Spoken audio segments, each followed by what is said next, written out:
Nós estamos refletindo sobre missão, né? Sobre missão de Deus. E dentro da missão de Deus, a missão do povo de Deus. E hoje eu quero abordar um pouco sobre a missão do povo de Deus antes de Cristo, né? Quer dizer, no Antigo Testamento. Isso é um pouco de história, né? Um pouco de história do povo de Deus. O povo de Deus nessa época, antes de Cristo, era o povo de Israel, né? E esse povo ele foi oficialmente formado no deserto, ali, né? Naqueles momentos em que houve toda as leis, né? Os decretos, os preceitos foram dados ao povo, né? Pelo próprio Deus. Então legalmente foi constituído ali. Mas muito antes, já quando estavam no Egito, Deus chamava essa família que veio de Jacó, seus descendentes, como seu povo. Deus já os chamava de seu povo, né? Então, legalmente, oficialmente, né, foi ali no deserto. E nós vemos como que essas leis também, elas eram mais do que apenas leis, né? Eram mais do que normas, regras, coisas desse tipo. Eram, assim, orientações para o povo se relacionar com Deus, né? E para o povo também ter uma vida boa, uma vida tranquila, em paz, uma vida com justiça, aonde eles fossem morar, né? Onde eles estivessem, principalmente quando fossem para a terra prometida. E, na verdade, Deus ainda hoje nos orienta também, né, através da sua palavra. Mas hoje nós vamos ver como é que ele orientou o povo de Israel ali no Antigo Testamento, e depois nós vamos ver em outra ocasião como que Deus também orienta a sua igreja no Novo Testamento, né, e como orienta hoje, tá? Vamos, para começar, abrir nossas Bíblias no texto em Deuteronômio, capítulo 4. E nós vamos ler 4 trechos desse capítulo. Deuteronômio, capítulo 4, primeiro trecho vai ser de 5 até 8. Segundo trecho, de 15 a 19. Terceiro trecho, de 32 a 35. E o quarto trecho, de 39 a 40. Eu vou ler aqui, primeiro trecho, de 5 até 8.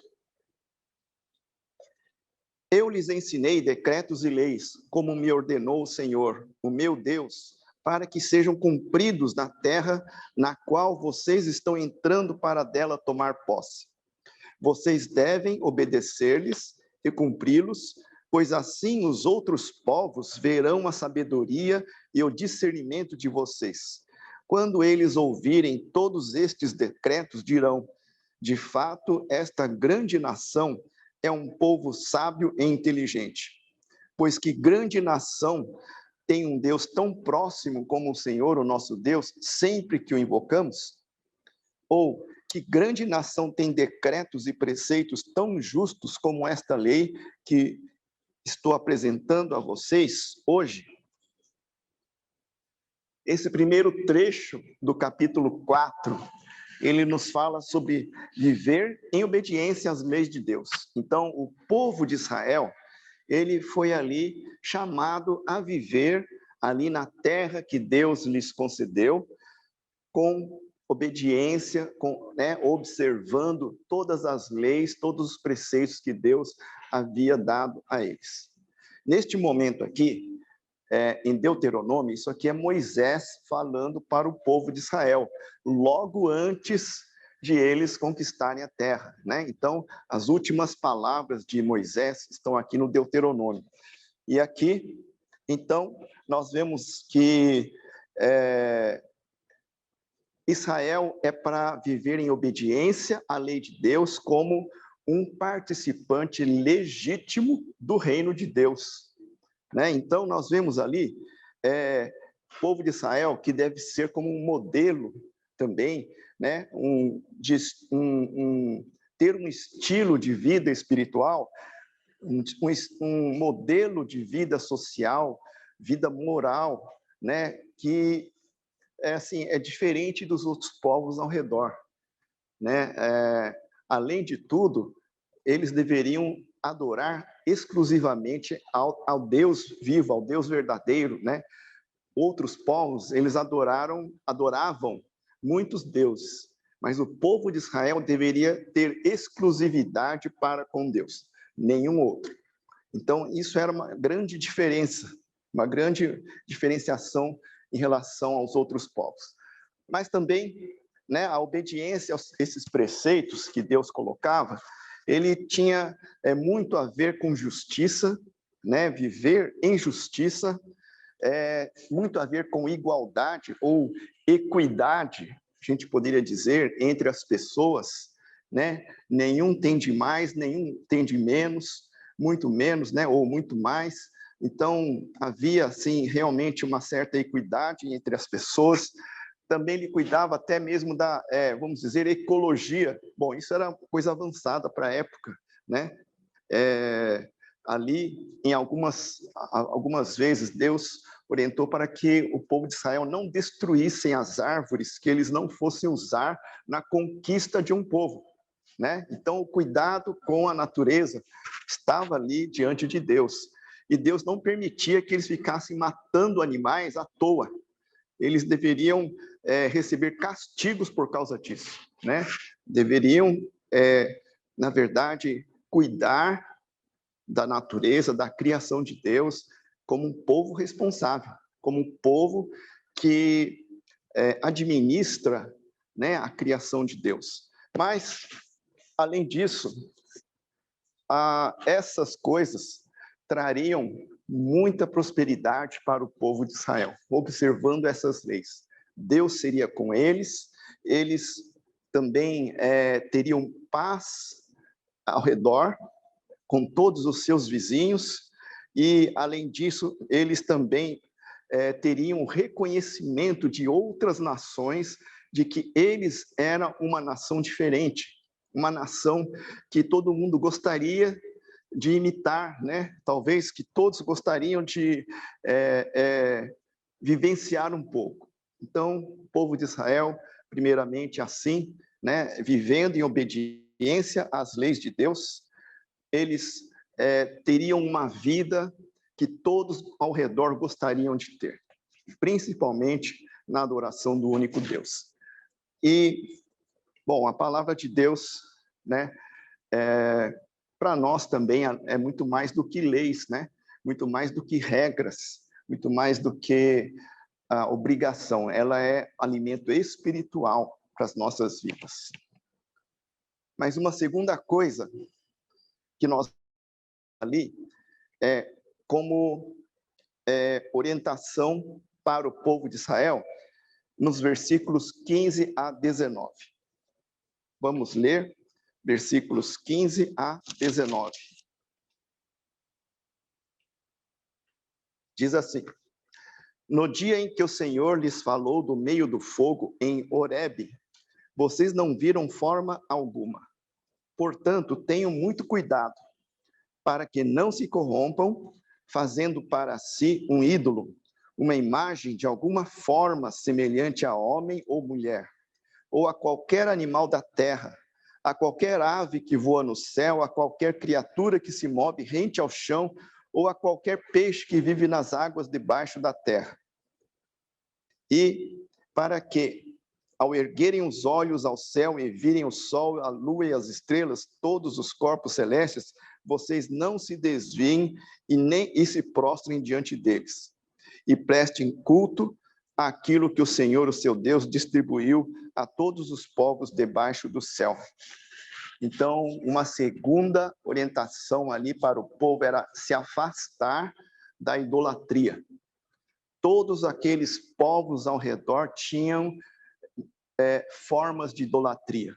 Eles idolatravam, eles adoravam outros deuses, vários deuses, inclusive a natureza, né? Com imagens, com esculturas, com até mesmo os astros do céu, né? Sol e lua eram adorados também por vários povos.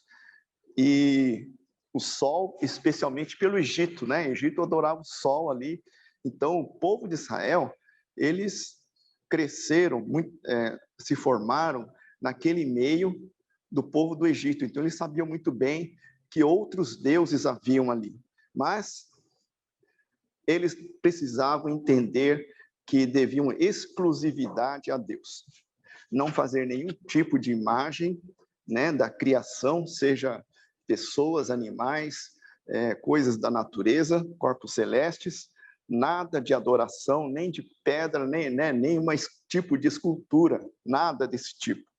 Nenhum tipo de fetiche, nenhum tipo de amuleto, nenhum tipo de objeto para dar sorte ou azar. A gente poderia até dizer assim também, né? E nada que se torne um ídolo, nada que se torne algo em que alguém recorra no momento da necessidade, né? Então, nada disso, apenas recorrer a Deus.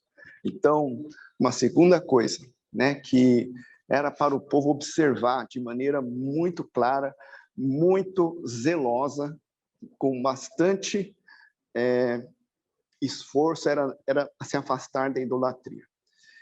Infelizmente, nós vamos ver que ao longo da história o povo vira e mexe procurava outros deuses, né? Foi um dos grandes problemas do povo de Israel, se afastar de Deus para ir atrás de outros deuses.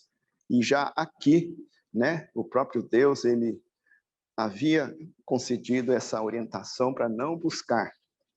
Mas a gente também, muitas vezes, nós, não quer dizer que qualquer enfeite que nós tenhamos seja um ídolo, não é isso, né? Nós temos enfeites nas nossas casas, temos fotos, temos imagens, coisas, mas que são apenas enfeites, não são ídolos. A gente precisa diferenciar isso, né? Não podemos misturar as coisas. Mas, sejam quais forem as coisas, a gente tem que tomar cuidado para não transformar em ídolo, né? Se tem alguma coisa que está perigando virar um ídolo, joga fora, tira daí. Não caia nessa tentação, né? Ídolos são quaisquer coisas que ocupem o lugar de Deus, né? Em que alguém recorre no lugar de Deus. E quando se trata do nosso Deus, a gente precisa lembrar que ele é um Deus exclusivo, né? É somente ele. Ele exclui qualquer outro Deus que possa haver. A nossa adoração precisa ser exclusivamente para ele, né? Não adianta adorar a Deus e adorar outras coisas também. É somente a Deus, né? Aqueles povos ali, ao longo da história, eles tinham vários deuses e alguns deles consideravam o Deus vivo mesmo, né, como mais um. Então, acrescentava ali na lista de deuses que eles poderiam adorar, né, outros, inclusive o próprio Deus, né, verdadeiro. Mas conosco não é para ser assim. Para nós deve ser somente o Deus verdadeiro, o Deus vivo, aquele a quem nós adoramos. Terceiro ponto de orientação para o povo de Israel, versículos 32 a 35. Estamos lendo capítulo 4, então agora versículos 32 a 35. Perguntem agora aos tempos antigos, antes de vocês existirem, desde o dia em que Deus criou o homem sobre a terra. Perguntem de um lado ao outro do céu, já aconteceu algo tão grandioso, ou já se ouviu algo parecido? Que povo ouviu a voz de Deus falando do meio do fogo, como vocês ouviram, e continua vivo? Ou que Deus decidiu tirar uma nação do meio de outra para lhe pertencer, com provas, sinais, maravilhas e lutas, com mão poderosa e braço forte, e com feitos temíveis e grandiosos, conforme tudo o que o Senhor fez por vocês no Egito, como vocês viram com seus próprios olhos? Tudo isso foi mostrado a vocês, para que soubessem que o Senhor é Deus e que não há outro além dele. Nós vemos aqui atos poderosos de Deus na história de Israel. Esses atos poderosos, eles mostrariam ao mundo quem realmente se encontrava no controle do universo, quem se encontrava no controle da história da humanidade, né? Então, isso fica bem evidente através de alguns atos que eles chamam de redentores de Deus na história de Israel, principalmente essa da saída do Egito, né? Que foi um grande evento, aquele grande evento em que Deus libertou o povo de Israel do Egito e fez deles uma grande nação. Então, eles tiveram ali não somente a saída, mas ouvir o próprio Deus falar do meio do fogo e continuar vivo, né? Nós poderíamos dizer de outros eventos, outros atos poderosos de Deus também, muito importantes, notórios, né, ao longo da história. Por exemplo, confronto entre Davi e Golias. Podíamos lembrar de, né, o livramento de Daniel com os leões, livramento de Daniel e os amigos de Daniel ali do forno, né, da fornalha. Podíamos lembrar várias batalhas vencidas milagrosamente. Podíamos lembrar de vários atos de Deus, atos poderosos de Deus.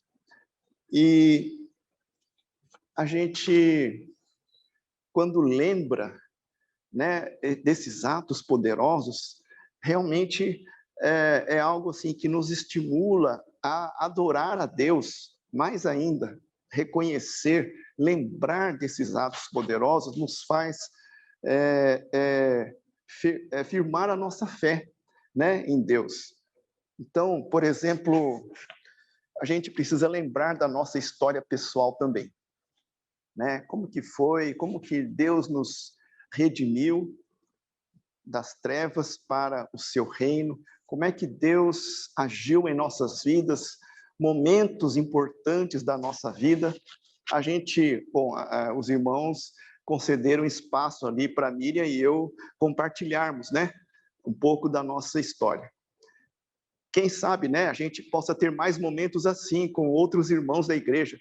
Quem sabe todos os irmãos da igreja possam fazer isso.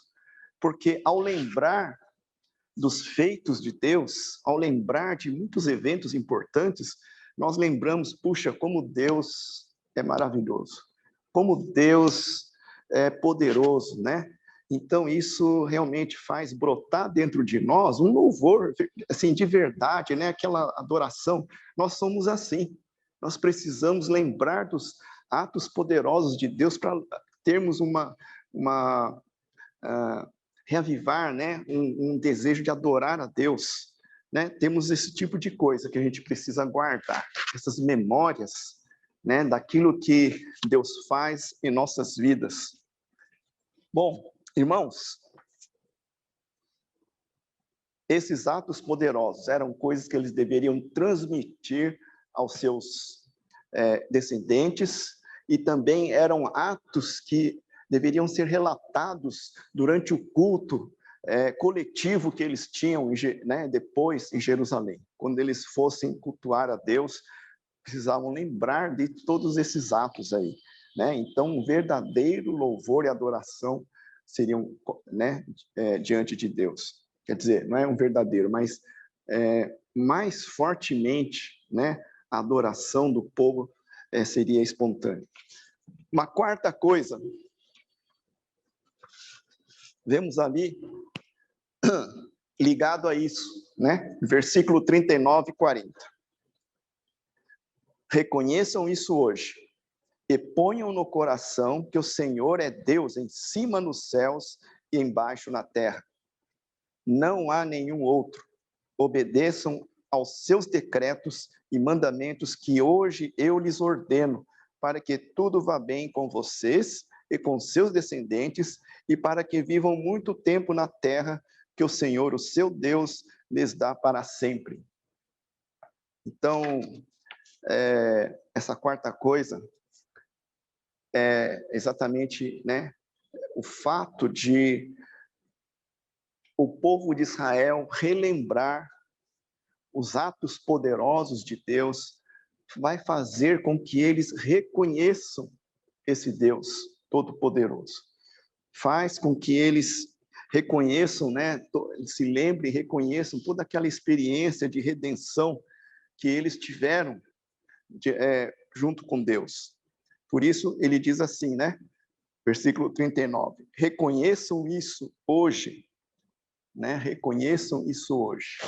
Lembrar dos atos poderosos de Deus faz o nosso coração reconhecer quem é o nosso Deus, né, de maneira especial, de maneira muito forte.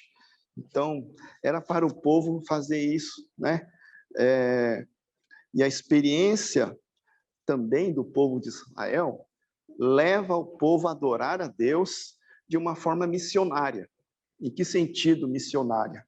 No sentido de que as pessoas ao redor, os estrangeiros ao redor, que vivem ali, muitos deles moram junto com os israelitas, estão no meio deles, e é um convite de adoração em conjunto, reconhecendo os atos de Deus, né? Aquilo que Deus fez na vida do povo de Israel.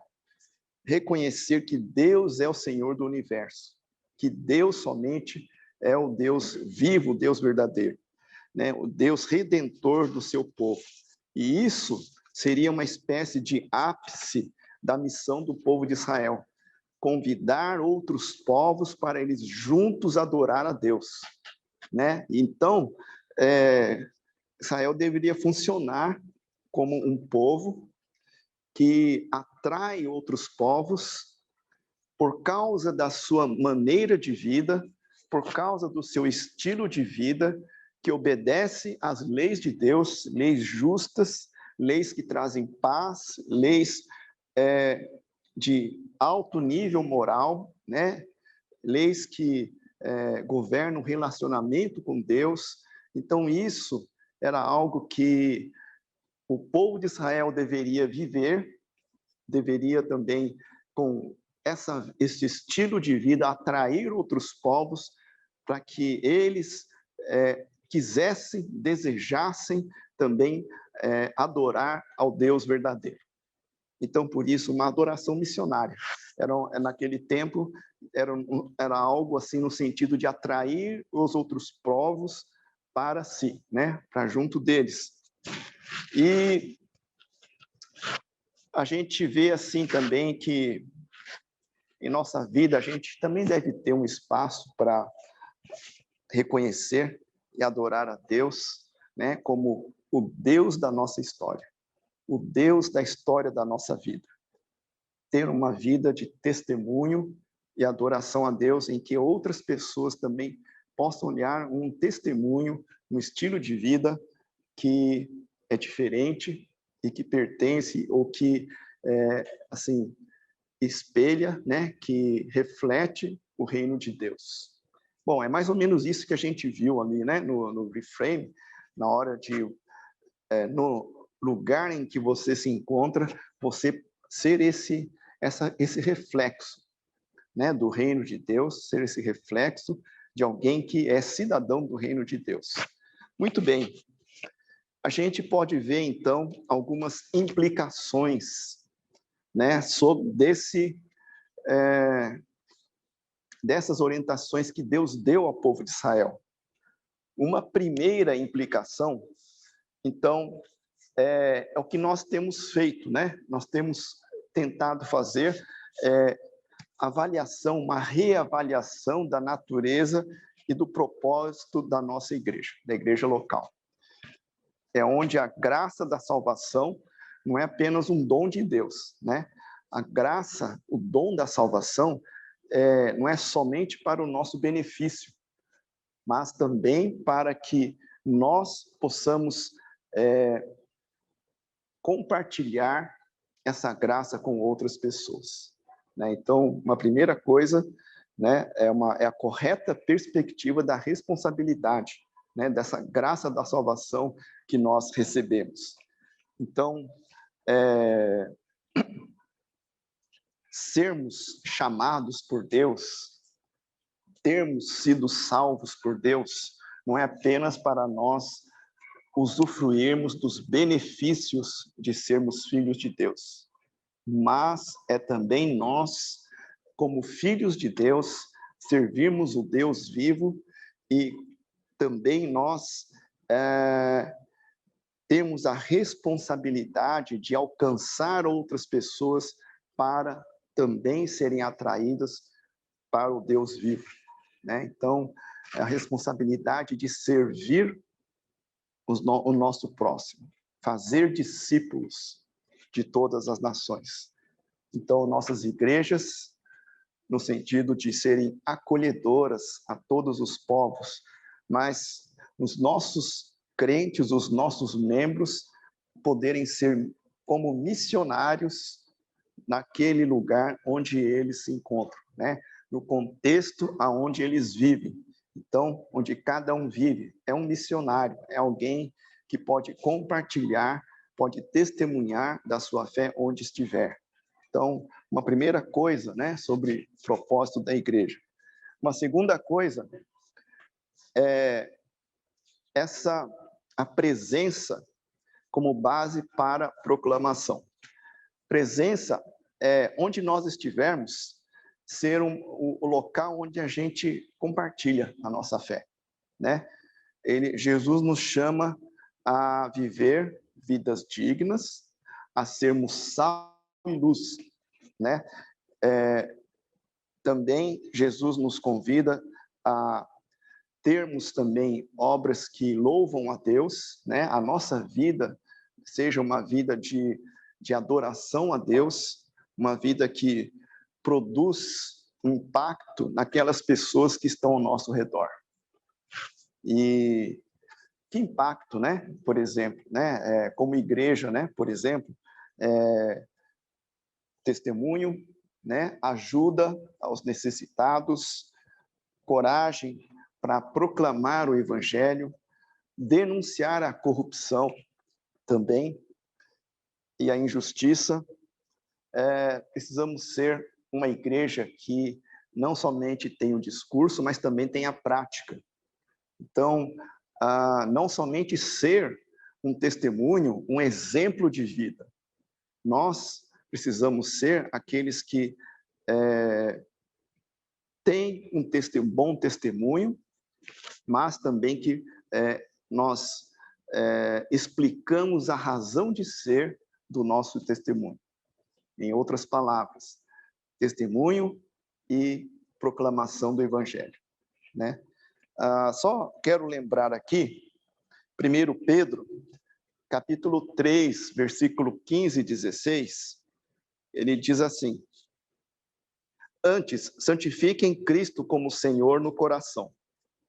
Estejam sempre preparados para responder a qualquer que lhes pedir a razão da esperança que há em vocês. Contudo, façam isso com mansidão e respeito, conservando boa consciência, de forma que os que falam maldosamente contra o bom procedimento de vocês, porque estão em Cristo, fiquem envergonhados de suas calúnias, né? Então, o nosso testemunho, nosso estilo de vida, que deve espelhar o reino de Deus, é um estilo de vida que, se nós vivermos fielmente, isso vai causar impacto, vai causar curiosidade, né, para as pessoas ao nosso redor. E elas vão perguntar: mas por que você faz isso? Por que você é assim? Então, precisamos estar também preparados para responder a essas pessoas a razão da nossa esperança, a razão da nossa fé, né? É o momento em que nós compartilhamos do Evangelho de Jesus, ok? Uma terceira implicação, a adoração como evento missionário, né? Nós vemos ali o povo de Deus, eles precisavam reunir, cultuar a Deus, e naquele momento também eram lembrados, eram narrados os eventos, né, os atos poderosos de Deus em favor de Israel. Então, nós vemos ali como que esse elemento na missão de Israel era algo importante, né, o lugar da adoração na vida do povo de Israel, que também deve ser algo importante na nossa vida, né, na vida da nossa igreja. E ali a adoração no templo de Israel era um evento missionário, porque eles falavam dos feitos de Deus, daquilo que Deus tinha feito em favor de Israel, da graça de Deus, da bênção de Deus, né, o poder de Deus sobre eles, e que por isso eles adoravam o Deus único. Então era um evento missionário, né, meio assim. E então eles anunciavam o que Deus tinha feito através da adoração. E as nações vinham, eram convidadas também a não somente ouvir, mas a adorar juntos, né? Ali, todo mundo junto, o mesmo Deus. E, por um lado, eles lembravam os feitos de Deus. Por outro lado, as pessoas que participavam desses cultos, eles eram, assim, encorajados diante dos novos desafios que apareciam, né? Então, sempre havia um encorajamento, né? Então, povo de Israel, continue firme, confie no Senhor, né? Continuem a obedecer, continuem. Então, era também desafiados a continuar uma vida, né? Voltada para Deus, uma vida que agradava a Deus. E essa perspectiva, ela também nos desafia como igrejas, né? Por exemplo, na nossa liturgia, nos desafia a termos um momento de adoração em que os feitos poderosos de Deus são lembrados. Por causa disso, nós louvamos a Deus, né? E qualquer pessoa também que chegue, seja lembrada dos atos de Deus e seja chamadas, convidadas a adorarem a esse Deus poderoso. Quem sabe, né? Também há algo para nós pensarmos em nossas liturgias, que possa expressar uma realidade já presente, né, em nossas igrejas, daquilo que cada um de nós vive no dia de hoje.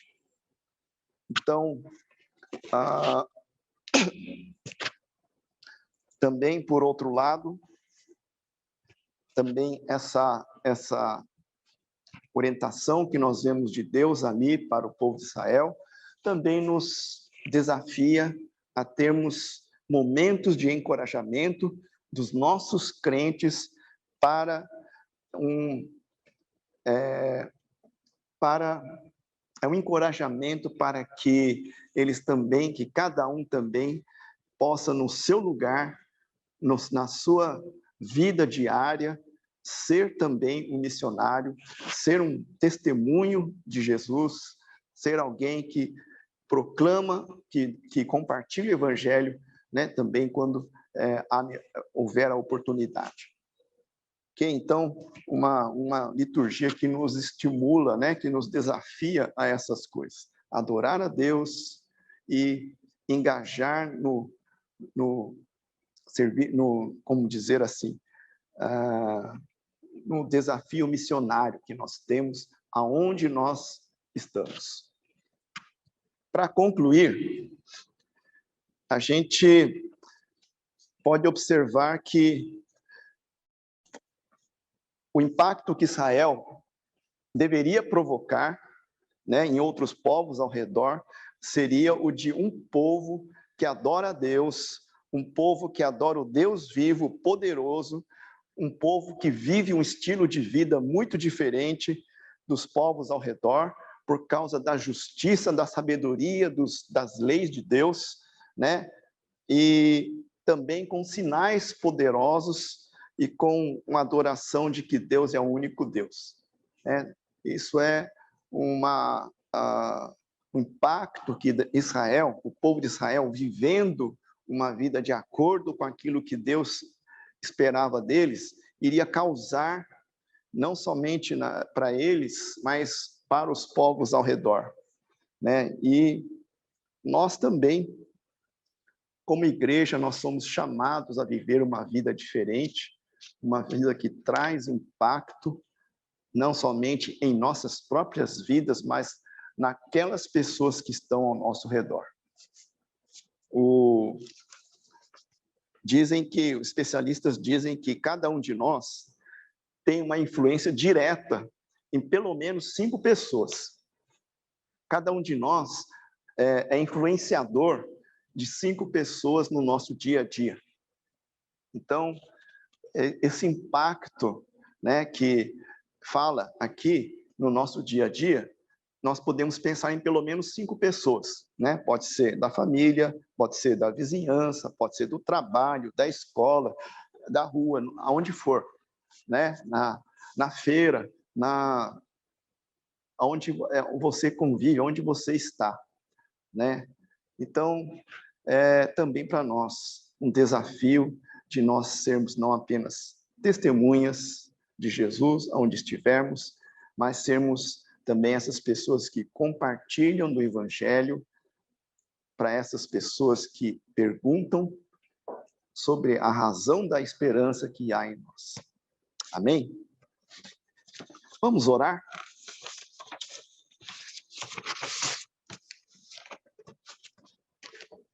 Vamos ter agora um momento de oração, toda a igreja, juntamente, cada um daqueles que também estão assistindo pode nos acompanhar nesta oração.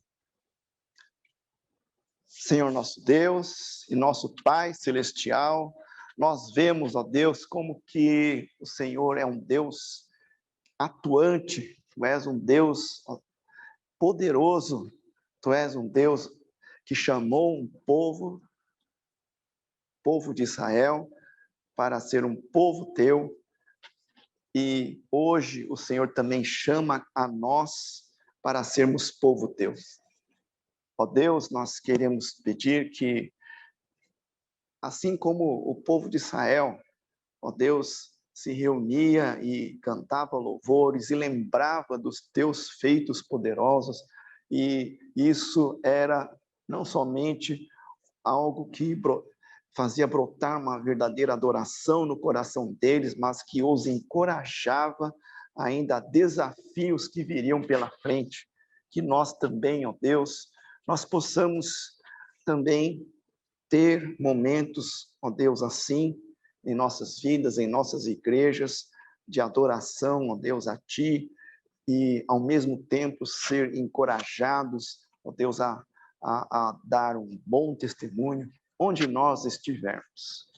Ó Deus, e nesse sentido nós queremos pedir que o Senhor nos dirija, o Senhor venha nos mostrar caminhos para que nós possamos